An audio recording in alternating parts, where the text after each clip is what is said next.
to be a high energy season, which I always rebel against naturally, and I'm kind of in a low energy phase.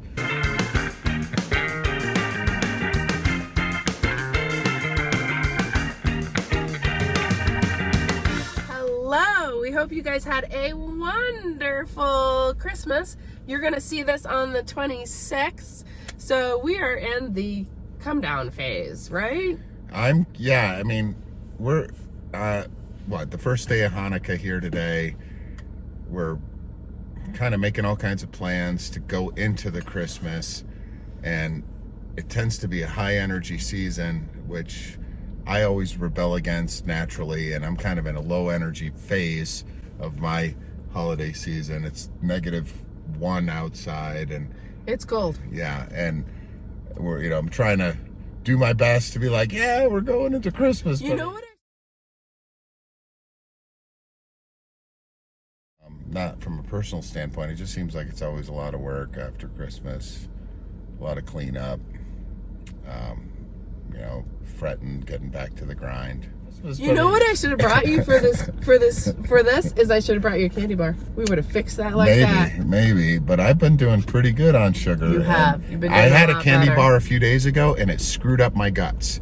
Yeah. And it was kind of like, oh, well, clearly I'm doing something right, because this candy bar messed me up. Well, and I noticed that we bought Hershey Kisses, and I haven't noticed eaten you one. haven't eaten Not any of them. I had 4, and I'm like, this is worthless. So we know that you've had your holiday, that we're still in that holiday week, and what we were talking about as we were getting on this very personal, private, no guest video was, this too shall pass.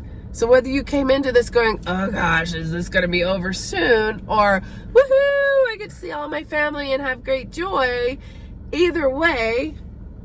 What? You put me on the spot. Either way, what? You brought up the concept. Either way, this too shall pass. Thank you. Yes. And we're going to talk about that here in a minute. So one of the things that we talk about is the pink cloud. Explain the pink cloud. In early recovery, one of the kind of promises that you'll hear from people who've been more experienced in recovery is you're going to reach this point early on where things start to normalize, a little bit of joy comes back into your life, you're able to do simple math again, and we call it the pink cloud. It's just this first area of returning to life on life's terms, where there's hope that enters your world, and there's community again, and it's a fleeting time, but it's the first real signs of hope in early recovery, and it's very common. People talk about it in their testimonies quite often.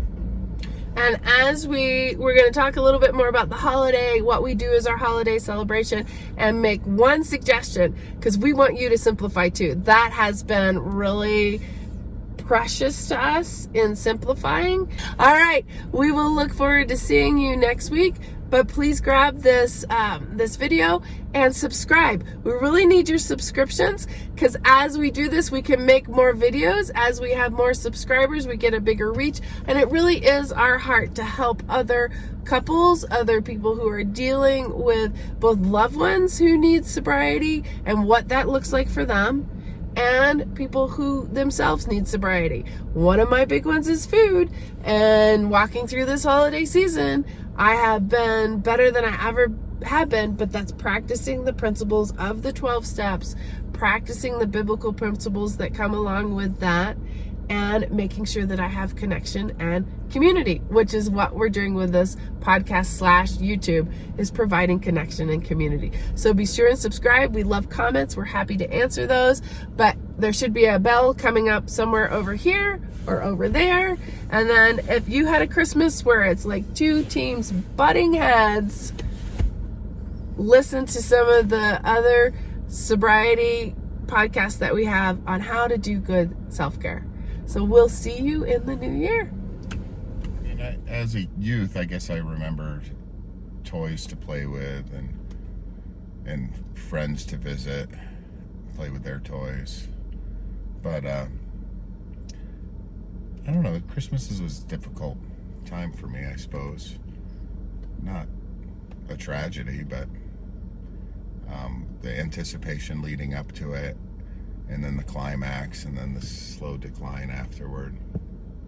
So, when we talk about Christmas, we've done a big lead into Christmas. And if you haven't gotten the Christmas Serenity email that talks about self-care during Christmas, it's just as good after Christmas. It seems to me that, particularly in our recovery circles, people either, do this big spike like I tend to do, especially as a child into Christmas, of closer and closer to elation, and then, a transition, round the top and transition down, maybe another little bump at New Year's.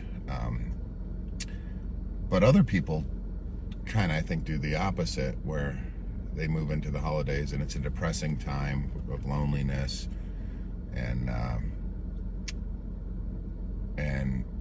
maybe some regret, maybe some feelings of missed opportunity, and then as the season passes, go back to normal. So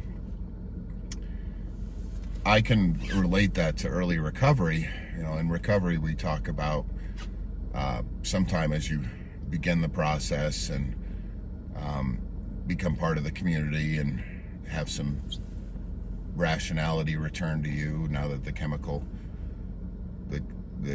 modifications are beginning to leave your body, and your body chemistry is normalizing, and we get into this stage usually as early recovery people called what was coined the pink cloud, and it's the first little bit of normalcy, or the first little bit of joy that a recovering addict can experience.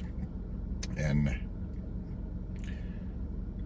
so as we were talking about this podcast and doing this podcast, you said, what are you going to talk about? And that's when I mentioned, well, in my experience, when I hit that pink cloud, it's a time of celebration and a time to kind of be in the community and brag a little bit that, I'm here. This is what you guys were talking about. And I took that opportunity to make sure to share that in groups and stuff. And an old timer at one point, kind of took the opportunity to share with me, when I was mentioning how I was in the pink cloud, he said, this too shall pass, which is normally a cliche that's always used when things are tough, right? But he was just kind of, I think, trying to get me aware of the reality that, you're going to have to get back to work if you really want some kind of normalcy in your life at any consistent level. And I always remember that. And when somebody's in a good enough place in their life and they're experiencing elation, I try and carry that message that old timer gave me, and I tell them, okay, that's great, let's celebrate that together. But life is coming back at some point. You need to be ready for it. And that's what my sponsor said to me was, we don't think about the good things will pass and the bad things will pass. That all these seasons change. I mean, we're sitting here in 2 to 3 feet of snow outside at 1 degree. This too will pass. The seasons come around. And if you live in a place that doesn't have seasons, things still shift. And that's what's important about remembering on the 26th. Be happy. Enjoy the happiness. Don't walk away from the happiness. And know that normalizing is part of it. Like you were talking about, that we will have to go back to work. We will find joy in work. We'll find joy in the kids. We'll find joy in sending the kids back to school and not having them laying around on our couches eating Cheetos in the middle of the living room. And we will enjoy being here. I think it's about living in the tension of both. Yeah. And in my experience, in recovery, well, let me back up. In addiction, life was a lot of peaks and valleys, and as I progressed in my addiction, those peaks got taller and those valleys got deeper. Maybe it was probably something like this, on the way down. But in recovery, everything just kind of started to more sine wave across. And as I gained some normalcy, some consistency in my ebbs and flows of my emotional state, I coined it boring. But in a really the term had love to it. How about that? I was often criticized for using that word. I like boring. How about steady? How about Steady? consistent? Yeah. Those are good. Those are good words. They're more apropos. But in addiction, my life was anything but boring. And we tend to say, "Oh, well, that's a good thing." And now, in my experience, no, not necessarily. Now, boring can be good too. So this consistency is what I found when my parents got older. Was they had a set schedule. They had their social life schedule, they had their church schedule, they had what the activities they did, and they were still working. They had that scheduled, but they had scaled back, simplified, and had consistency and a steady plan. So there wasn't this high, low, high, low. And I hear you, there are times where, wouldn't it be exciting to do this? That can also be exhausting. So the day after Christmas, it has been exciting.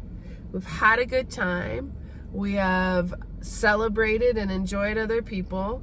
And maybe we should talk about how we flipped our Christmas so that we could really enjoy it. I'm happy to talk about that. Why don't you do it, since it was my idea? The boys were 4 and 6. We were both in the kitchen creating this elaborate meal just for the 4 of us.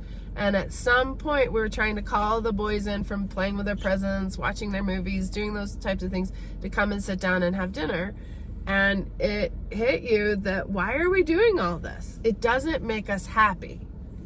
Yeah, it was almost like we were trying to force experience that we were raised with onto the environment that we were currently in, and they didn't jibe. We were alone in a remote area. We didn't have company coming, and it's like, who are we doing this for? And we started a new tradition, which was, we're just gonna wind this all back. We're gonna have nice food, and we're gonna have family time, but we're gonna do it on the schedule that works for us in our individual situations. If the kids wanted to play with toys, they play with toys while we had cheese and crackers, and if the kids wanted to stop and eat, well, they had what kids eat when they're celebrating. And we were together. We were a family, but we were not on a routine. We were not on a schedule. We were not getting ready for 11:30 when the cousins show up, So what it switched to this. It switched to probably the only day of our year as a foursome that it's our free day.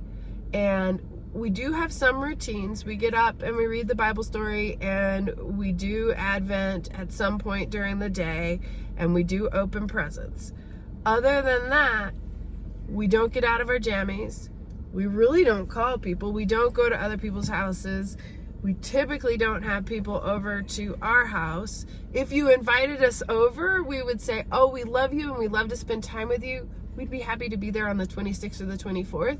But this is our private day, and especially as the kids have gotten older, our private day to do fun things just ourselves." Yep. Which also morphed into another tradition of, the only time during the year we go grocery shopping, all 4 of us together, we go and we pick out the foods we want to eat. Everybody has a budget. They pick out what we want. So you and I might have fancy cheese and crackers and shrimp and shellfish, something really nice. The guys might have Cheerios and candy. They can eat whatever they want during that time. They have to pick one real food. So Elijah has a lot lasagna, and I think Wes has pizza or something like that. What it stops is all this expectation. Yeah. And you're not only are you planning for traditionally in a traditional household that is going to do company, is going to do a nice meal, the focus always seems to be around that peak, right? But if you step back and you look at what you're also wrapping into that, you're also making plans for a lot of cleanup. You're making plans, a lot of nice dishes that have to be hand washed. Yeah, and a lot of goodbyes. And ultimately a lot of busyness, and that's fine. There's nothing wrong with it. It's just something that we came to appreciate that that's not really what brings us joy in our house. Well, what we did was we stopped and we asked ourselves what's important here. And because we were beginning to fuss at each other in the kitchen, because we were laying out this dinner for people who really didn't want to stop and eat it, our kids, and because it wasn't really suiting us, like Jerry said, we were in a remote place, we didn't have family around us, it just worked to stop doing it. And now we've become protective of it. Even the boys have become protective of it. We had to be someplace else a couple Christmases ago, and they said, we don't want to go. We don't want to leave our home. We don't want to not do our day. And I said, we'll do our day. We just have to do it someplace else. Those are the traditions that we really encourage you to create. And you could create one of those for the 26th. So if your Christmas... Oh, is this where we're going? I like it. If your Christmas day is taken up with happy, healthy traditions that you do with family, on the 26th, you could have your holiday free day where we don't get out of our jammies, we don't eat anything we don't want to eat, we don't eat at any particular time, and we don't worry about a schedule. We do try and stay, look at me, eyeball to eyeball, so that we're in the car like it is. But we do try and stay eyeball to eyeball and really be present for each other. And then we do take naps and we do spend some quiet time, and then we come back and we're present for each other. I don't know about you, but it's really refreshing. It is. And, so what we're encouraging is that you set clear boundaries, and that it's too late for this year. You already have your Christmas plan set. If you want to set up your free day on the 26th, that's awesome. If you want to pick another free day, that's awesome. What we know is this holiday has the ups and the downs, and that as we take this forward, you can step in and create what you want. We often feel ourselves powerless because of tradition, and this is high tradition holidays. You can create what you want. You are free to do that. Even if you have commitments on Christmas Eve and Christmas Day, you could pick another day. And as we're recording this, it is the first day of Hanukkah, so... Yes, if Hanukkah is your holiday, happy Festival Hanukkah. Of Lights. Yes, and you can pick time for that in and amongst the traditions. So what we're really encouraging, the 26th, yes, there is a coming down. What are you going to do to support yourself, your family? Keep yourself in a space where you are doing the self-care you need to be the best available person you can be. It is the season of shalom. So shalom, people. Bye.